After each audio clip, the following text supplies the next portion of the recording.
Sir ఏంటి జగన్మోహన్ రెడ్డి గారి case restart అని, ఆయన్ని త్వరలో అరెస్ట్ చేసేస్తారని, ఈ దాల్మియా సంస్థలకి ఈ అటాచ్ అనే అంశం అన్నది ఈయనకి ముడిపడి ఉన్నదని మళ్ళీ మొదలైంది. అంటే రెండు విషయాలు వారు ఉన్నట్టు మాట్లాడుకోవాలి. మనం పదే చెప్పుకోనక్కర్లేదు. కానీ ఇప్పుడు జగన్ అరెస్ట్ చేసేస్తారు, జగన్ కేసు తిరగదోడబడి మళ్ళీ మొదలైంది, రీస్టార్ట్ అయింది. మళ్ళీ తీగ లాగబడింది చాలా కాలం తర్వాత. ఇప్పటికీ 2-3 సార్లు ప్రజాప్రతినిధుల కేసులు వేగంగా చేస్తారు, అది ఇది ఇట్లా అనుకున్నప్పుడు ఇదిగో జగన్ జైలు పోతాడు, అది పోతాడు. అసలు ఆయన ముఖ్యమంత్రిగా ఉండగానే పదవి పోతుంది కాబట్టి తన స్థానంలో భారతి గారా, షర్మిల గారా, విజయమ్మ గారా ఎవరు ముఖ్యమంత్రి అవుతారన్న విషయంలోనే వాళ్ళ కుటుంబంలో సమస్యలు వచ్చాయి. ఇవన్నీ కూడా మనం విన్నాం. ఏం జరగలేదు. ఆయన 5 ఏళ్ల కాలం అయిపోయి ఓడిపోయి ఇప్పుడు ప్రతిపక్షంలో ఉన్నారు, స్థానం హోదా లేకుండా. ఇక్కడ సమస్య అంటే దాల్మియా సిమెంట్స్ అన్నది ఇది చాలా ముఖ్యమైనది జాతీయ స్థాయిలో కూడా. ఇదిగోండి 8 వీళ్ళ ఆస్తులు 790 కోట్ల రూపాయల విలువైన ఆస్తులు ఎన్ఫోర్స్మెంట్ డైరెక్టరేట్ జప్తు చేసింది. అంటే 790 కోట్లని వీళ్ళు చెప్తున్నారు. ఈడీ లెక్కల ప్రకారం వీటి విలువ 377 కోట్లు మాత్రమే. వీళ్ళు వేరే రేట్లు వీళ్ళు చెప్తున్నారు. Dalmia cements Bharathi limited DBCL. ఇక్కడ సమస్య ఏమంటే రాజశేఖర రెడ్డి గారు ఇదే quid pro quo case. Dalmia cements వాళ్లకు జగన్ మేలు చేశాడు, వాళ్లకు కడపలో గనులు కేటాయించడానికి ఆయన పాత్ర వహించాడు. దానికోసం ఆయనకు వాళ్ళు 135 కోట్లు బదలాయించారు. ఇది ఎట్లా జరిగింది? ఇది హవాలా పద్ధతిలో జరిగింది. వీళ్ళు తమ షేర్లను, రఘురామ్ సిమెంట్స్ అనే దాంట్లో తమకున్న షేర్లను ఒక ఫ్రెంచ్ కంపెనీకి ఏదో బదలాయిస్తే ఆ ఫ్రెంచ్ కంపెనీ నుంచి హవాలా పద్ధతుల్లో 55 కోట్లు ఒకసారి, 95 కోట్లు ఒకసారి అందాయి.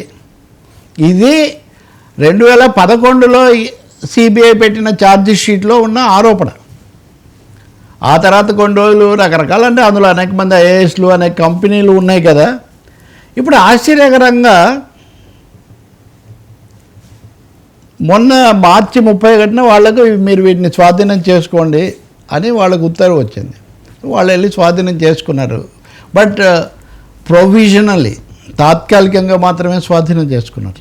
అది కూడా గుర్తించాలి. కేసు అయిపోయి ఇక్కడ తప్పు జరిగింది అంటే మీరు అరెస్టు అది అన్నారు కాబట్టి చెప్తున్నాం. అది జరగలేదు. కానీ అసలు ఎందుకు ఇప్పుడు హఠాత్తుగా జగన్ కేసులో ఈ కదలిక మొదలైంది, ఎందుకు వీటిని చేశారు అంటే ఈక్వేషన్స్ ఏమైనా మారుతున్నాయా? అంటే ఎట్టి పరిస్థితుల్లో మోదీ గారు చంద్రబాబుతో బహిరంగంగా ఈయనతో జగన్తో పరోక్షంగా అంతర్గతంగా సంబంధాలు నేర్పుతున్నారు అనేది ఉన్నప్పుడు వక్ఫ్ బిల్లును వ్యతిరేకించడము, కోర్టులో కేసు వేయటము, వీటి వల్ల వాళ్ళ ఆలోచనల్లో కొంత మార్పు వచ్చిందా? కొంచెం జగన్ను కూడా అదుపులో పెట్టాలి, లేకపోతే కుదరదని వాళ్ళు భావించారా? అందువలన ఈ ఊరికనే చేయరు. మీరు గుర్తించండి, ఈడీ నిన్న రాహుల్ గాంధీ, సోనియా గాంధీ వాళ్ళ మీద పెట్టారు. హైదరాబాద్లో ఒక రియల్ ఎస్టేట్ కంపెనీ మీద పెట్టారు. ఇప్పుడు వీళ్ళ మీద కూడా పెంచారు. వరుసగా ఈడీ హైపర్ యాక్టివ్ అయింది ఇప్పుడు చాలా చోట్ల.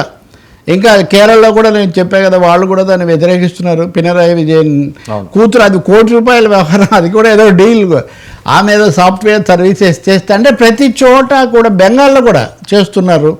దేశవ్యాప్తంగా ఈడీ అనేదాన్ని, అంటే త్రిశూల వ్యూహాన్ని మళ్ళీ ఒకసారి వాళ్ళు పెంచినప్పుడు ప్రస్తుతం కొంచెం జగన్ మీద కటాక్షం తగ్గింది.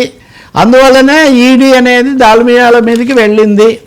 దాల్మియాల మీదకి వెళ్ళటం అంటే ఒక విధంగా జగన్ మీదకి వెళ్ళటమే. ఇక్కడ ఇంకా మీరు ఒక ఇంట్రెస్టింగ్ థింగ్ గమనించవచ్చు. వాళ్ళు తీసుకున్నవి సరస్వతి పవర్కు సంబంధించినవి. ఓకే, ఏ సరస్వతి పవర్ అయితే వాటాలు రాసిచ్చారు దాని మీద, అంటే ఒక విధంగా జగన్ నా కేసులో ఉన్న వాటిని నేను ఎలా ఇస్తానని ఆయన అక్కడ వాదించాడు కదా, బదలాయించడానికి లేదని. అదేం లేదని వీళ్ళు అన్నారు. ఏం జరిగితే అది జరుగుతుందని. But anyway, Saraswati power limited అనేదాన్ని తీసుకోవడం అన్నది కూడా ఇక్కడ గమనించదగిందే.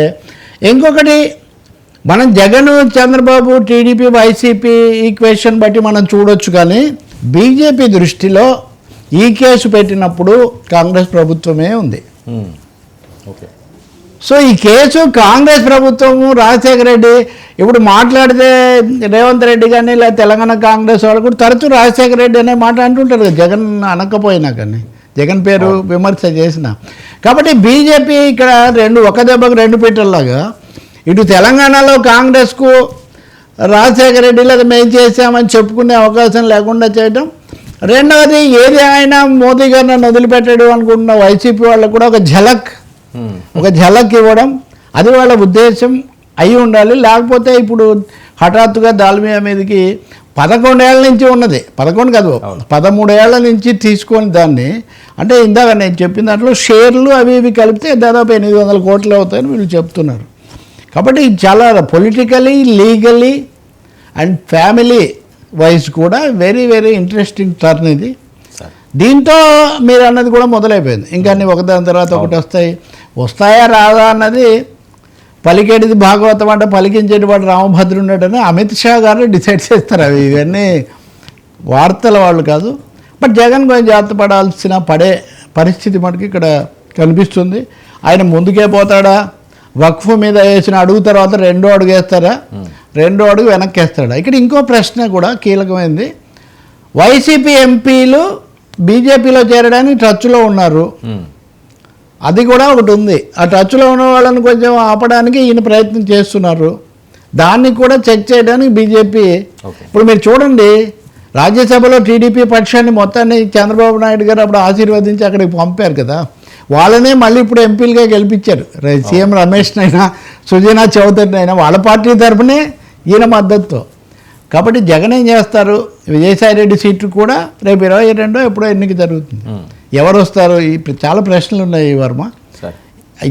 అట్ దిస్ జంక్చర్ దాల్మియాను ఎందుకు కదిలిచ్చారు అంతవరకు నిజం.